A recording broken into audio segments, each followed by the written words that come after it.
Oke, kita masuk ke bagian kedua dari analisis kerusakan ini. Saya sudah siapkan satu calon motherboard untuk kanibal, ya.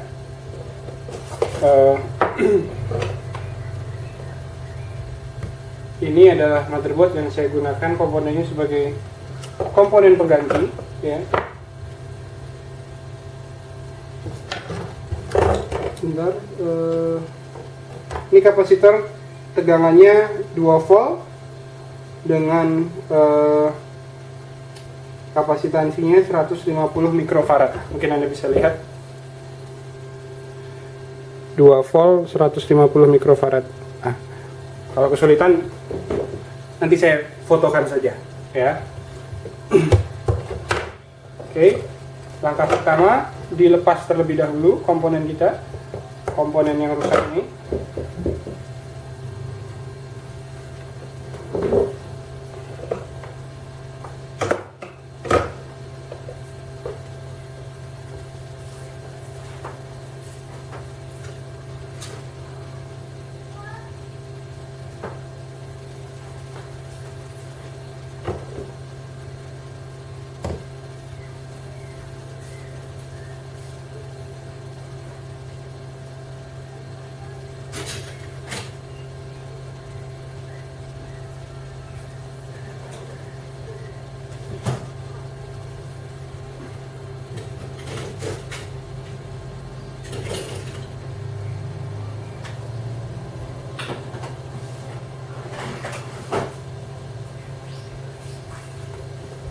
Oke,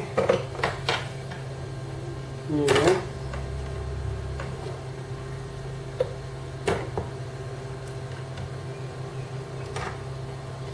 Angkat seperti ini, Anda panaskan kedua sisinya menggunakan timah bantuan dan lepas seperti itu saja. Angkat.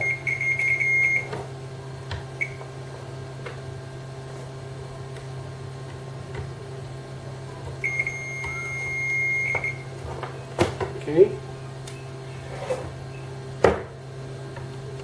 Sesudah diangkat, sebelum Anda ganti, pastikan Anda lakukan pengukuran ulang, ya. Bentar, saya bersihkan dulu timahnya, kemudian nanti kita akan ukur ulang. Jadi pastikan sebelum Anda mengganti komponen, Anda lakukan pengukuran ulang supaya Anda tahu pasti apa penyebab kebocoran tadi. Oke.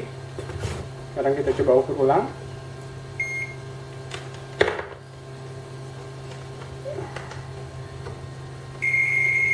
Ya, masih ada kebocoran. Kemudian jalur ini bersih. Oke, ini masih ada kebocoran ya. Jadi kita masih harus analisa lebih lanjut pada bagian berikutnya. Tapi sementara kita abaikan terlebih dahulu.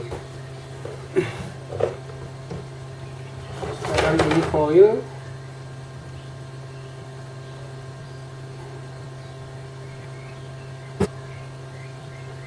Oke.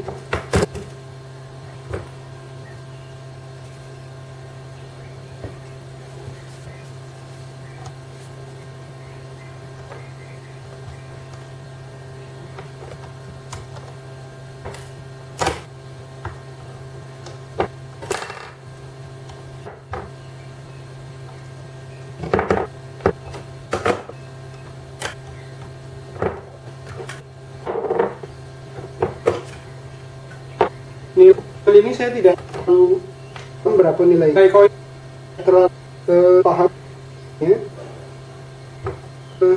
Kita cek dari bagian lain yang digunakan, umumnya jika dayanya sama, dia menggunakan coil dan value atau nilai yang sama. Di sini terlihat nilainya 1 R5.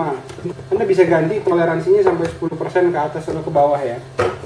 Tapi lebih baik cari yang tepat, nilainya sesuai. Ini 4R7, 4,7 ohm, ini 1R5. Jadi kita punya 1R5 di sini. 1R5 itu artinya 1,5 milihenry atau milihenry, sorry, maaf ya. 1,5 milihenry. Itu nilai induktansinya. Oke. Sudah dapat.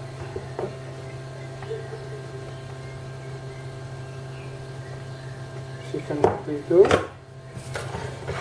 Kemudian posisi pemasangan komponennya tidak masalah, terbolak-balik untuk koil, tidak jadi masalah. Yang penting Anda lakukan solder dengan rapi dan kuat. Pemasangannya harus rapi dan kuat.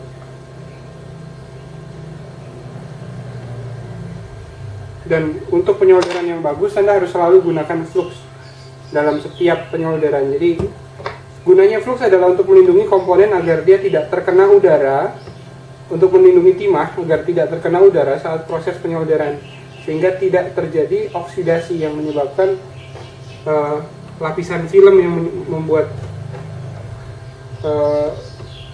timah tidak mampu merekat dengan baik. Jadi Anda gunakan flux. Fluxnya boleh apa saja, ya. Usahakan cari yang aman buat kesehatan. Oke, sudah kita ganti. Kemudian sekarang kapasitornya harus kita ganti juga. Kodenya tadi 2 volt, kita punya kode D. D ini 2 volt tegangannya, jadi bisa kita pakai, atau di sini kita punya kapasitor bekas.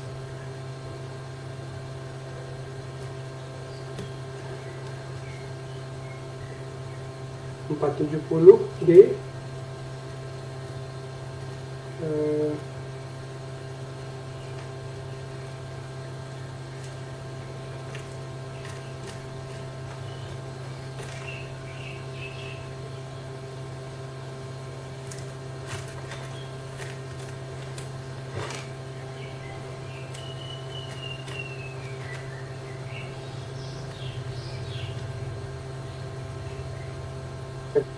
Oke, ada 2 kapasitor yang bisa kita gunakan.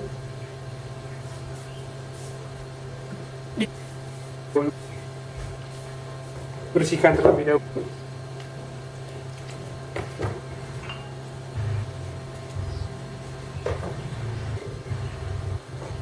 Oke.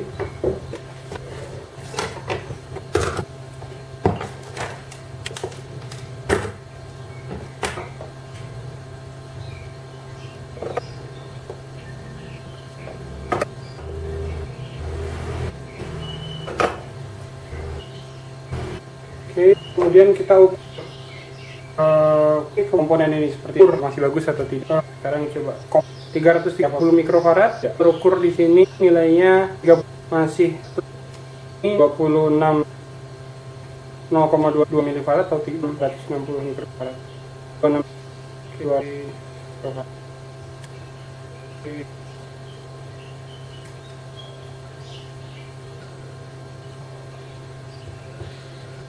25 mikro.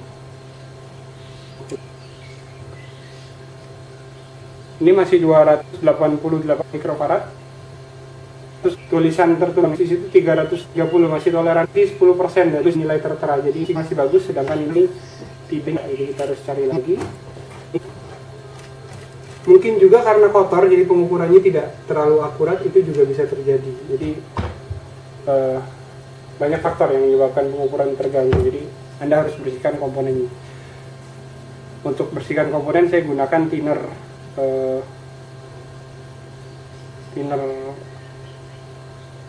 ND, ya, mereknya ND dari Triring yang 3 roda, 3 lingkaran. Oke, ini juga kita coba ukur 220 nilai tertera, terbaca 237, masih bagus. Untuk 2 ini kita bisa gunakan. Sekarang kita pasang. Pemasangan, Anda perhatikan di sini, di kapasitor ini yang ada tanda strip seperti ini adalah kaki positifnya, dan itu dilakukan dengan di PCB, ya, jalur yang sama, ya. Di sini Anda lihat ada jalur yang strip putih, itu adalah jalur positifnya.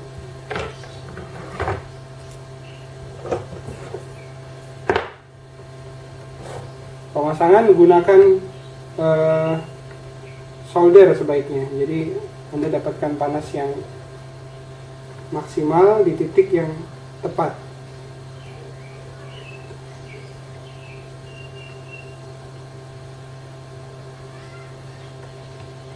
Oke.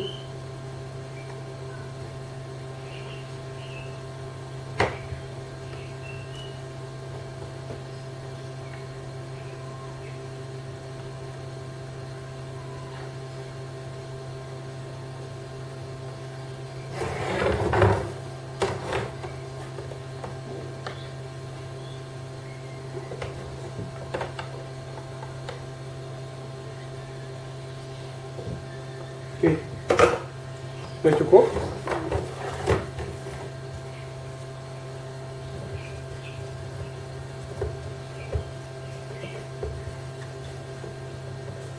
Bersihkan supaya tidak mengganggu pandangan. Nah, sekarang kita lakukan pengecekan. Jadi pertama tadi sudah kita cek fisik, bagian yang cacat kecuali USB belum kita perbaiki, yang lain sudah kita ganti. Sekarang baru kita colok tegangan. Ya, pasang tegangannya. Untuk tegangan ini, untuk agar supaya Anda bekerja dengan aman, ya, Anda mulai tegangan dari tegangan terendah. Seperti contohnya di power supply, Anda bisa cek. Agar kalau terjadi konslet pada sirkuit lainnya,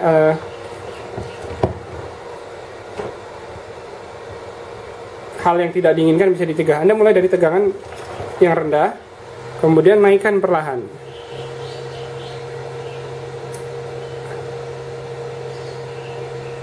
Oke.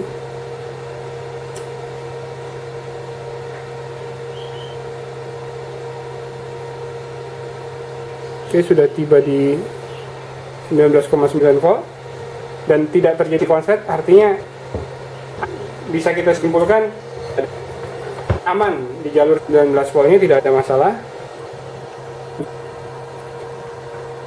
Sekarang kita lanjutkan analisis ke bagian power supply-nya, pembangkitnya. Sekarang rubah ke volt ukurnya ke mode ukur tegangan voltage, ya. Lakukan kemudian tar saja, bukan pengukur, ukurannya kasar, pengukuran tidak usah terlalu detail. Ukur untuk ini Anda cari dasar ini 5 volt dan 3. Kalau semua koin ada tegangan 5, ya, 5 volt di sini, tegangan ini. Tidak ada tegangan, tidak ada di sini. Kemudian belum ada di.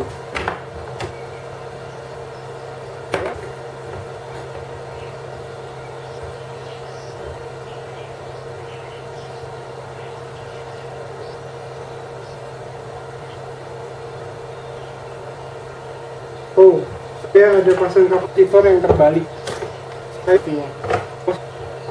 Kapasitor yang saya pasang tadi terbalik.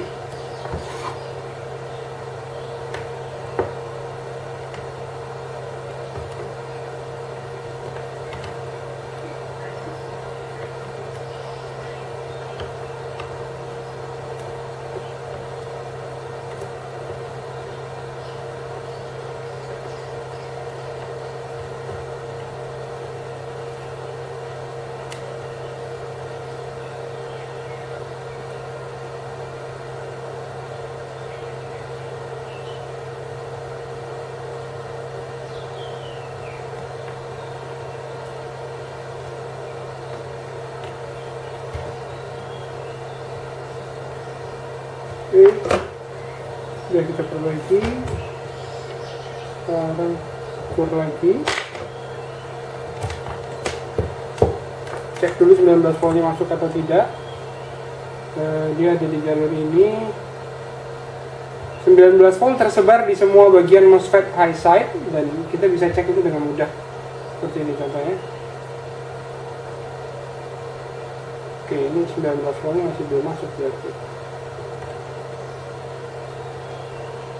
Atau ada salah pemasangan.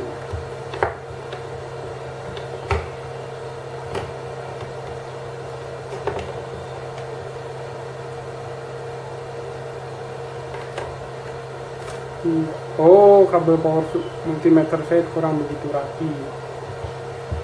Oke, cek lagi. 19 volt sudah masuk. Ini juga sudah masuk di sini.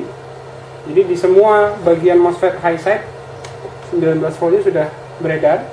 Sekarang tinggal di coil-coilnya, apakah tegangannya sudah keluar. Di sini ada 2,46 volt, jalur untuk ke sirkuit charger, abaikan.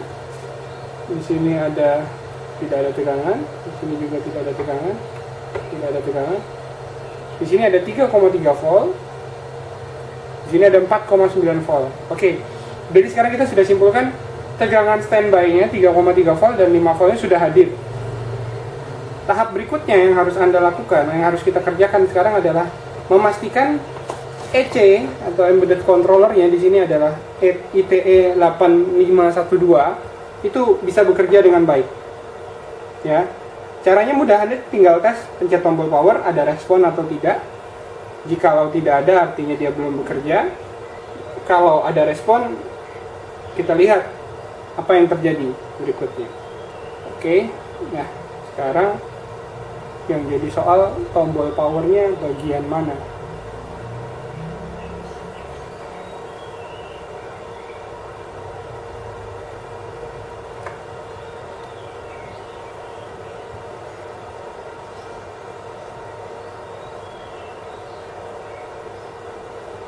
Oke, sebetulnya saya harus buka skematik untuk tahu tombol powernya ada di mana.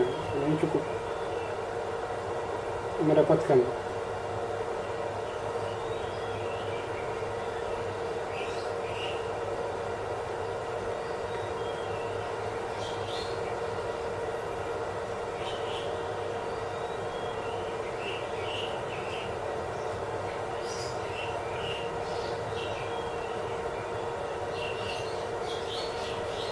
Oke, kita sambung di bagian ketiga. Saya cek dulu di skematik kalau ada skematiknya, semoga saja. Kalau nggak ada skematik, saya coba cari referensi di Google untuk kondisi board lengkapnya. Oke, jumpa lagi di video bagian